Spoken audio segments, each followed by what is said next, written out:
무려 25에서 31%가 쌍둥이 확률이 생기기 때문에 다낭성 난소가 있는 환자에서 주사제를 써서 배란 유도하는 거는 조금 조심을 해야 됩니다. 안녕하세요. 원파스쿨 이응석입니다. 지난 시간에는 배란 유도를 어떻게 하는 건지 또 배란 유도 방법 중에서 먹는 약에 대해서 알아봤는데요. 이번 시간에는 배란 유도제 중 주사제에 대해서 좀 알아보도록 할게요. 주사제는 여기 그림의 표에서 보는 것처럼 굉장히 많은 주사가 있어요. 여기 보시면 뭐 FSH 단독 주사라는 것도 있고 FSH와 LH라는 호르몬이 섞여 있는 혼합 주사 형태도 있는데 뭐 이거 어느 게 더 좋다 이런 건 아니고 필요에 따라서 단독 주사를 쓰기도 하고 혼합된 주사를 쓰기도 합니다. 이런 주사들은 뭐 이렇게 보시면 그림에서 보는 것처럼 굉장히 많은 형태로 되어 있는데 거의 다 이렇게 배에다가 직접 자가 주사를 할 수 있게 만들어져 있기 때문에 집에서 쉽게 맞을 수 있습니다. 자, 배란 유도 주사는 이 표에서 보시는 것처럼 이렇게 배에다 주사를 하게 되면은 FSH 또는 LH라는 호르몬을 방출해서 난소를 직접적으로 자극을 하게 되죠. 그러면 난포가 성장해요. 그러니까 먹는 약들은 뇌하수체라는 곳에 작용해서 거기서 FSH라는 호르몬을 방출해서 난소를 자극하는 데 비해서 주사제는 이 주사 성분이 직접 난소를 자극하기 때문에 좀 더 반응이 즉각적으로 나타납니다. 자, 그럼 어떻게 하는 거냐? 사실 사용하는 방법은 경구제랑 크게 다르지는 않아요. 보통 생리 2일에서 5일째부터 시작해서 매일 또는 이틀에 한 번씩 피하에다가 주사를 하게 되고 나머지 과정은 먹는 약하고 거의 비슷합니다. 장점은 어떤 거에 있냐? 경구제 먹는 약에 비해서 효과가 조금 더 강력하고 반응이 빨리 나타납니다. 단점이라고 하면은 먹는 약보다 조금 더 가격이 비싸요. 우리가 조금 저용량이라고 하는 75 유닛 기준으로 한 번 맞는데 7,000원에서 25,000원 정도 되는데 역시 보험 적용이 되기 때문에 실제적으로는 이 비용의 30% 정도만 우리가 내게 돼요.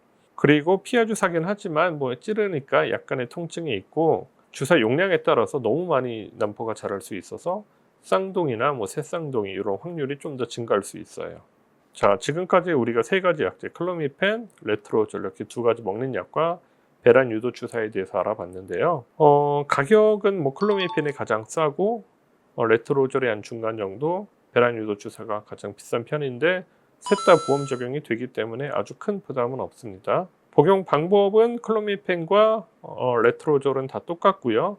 배란 유도 주사도 시작 시기는 비슷한데 하루 또는 이틀 간격으로 주사하면 되고 배란 유도 주사의 장점으로는 배란 유도 성공률이 가장 높고 또 뇌하수체 기능이 감소한 여성에서도 배란 유도가 가능합니다. 단점으로는 클로미펜은 일시적으로 자궁 내막이 얇아진다는 거거나 아까 말씀드렸지만 거의 일어나지는 않는데 영구적인 시신경염에 의한 시력 손상이 있을 수 있다. 근데 거의 나타나지는 않습니다. 배란 유도 주사의 단점은 용량을 높이면 너무 많은 난포가 자라서 쌍둥이 이상 확률이 좀 높아지고 주사 부위 통증이 약간 있다는 게 약간 단점입니다.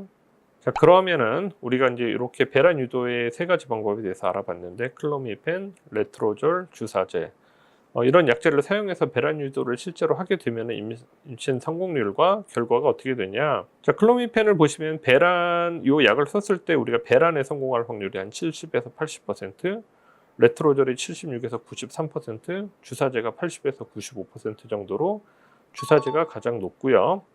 임신 성공률을 보시면은 전체적으로는 클로미펜이 한 15에서 23%, 레트로졸이 18에서 29%, 주사제가 14에서 35% 정도로 나타나서 아주 큰 차이는 아닌데 주사제가 조금 더 높은 경향이 있습니다. 다만 요거 이제 40세 이상으로 한정을 하면은 클로미펜의 경우는 배란 유도했을 때 임신 성공률이 2.8%, 레트로졸이 2.8에서 3.3%, 주사제가 3% 정도로 40세가 넘으면 단순 배란 유도로는 임신이 굉장히 힘들어진다는 걸 알 수 있죠. 어느 방법을 쓰더라도.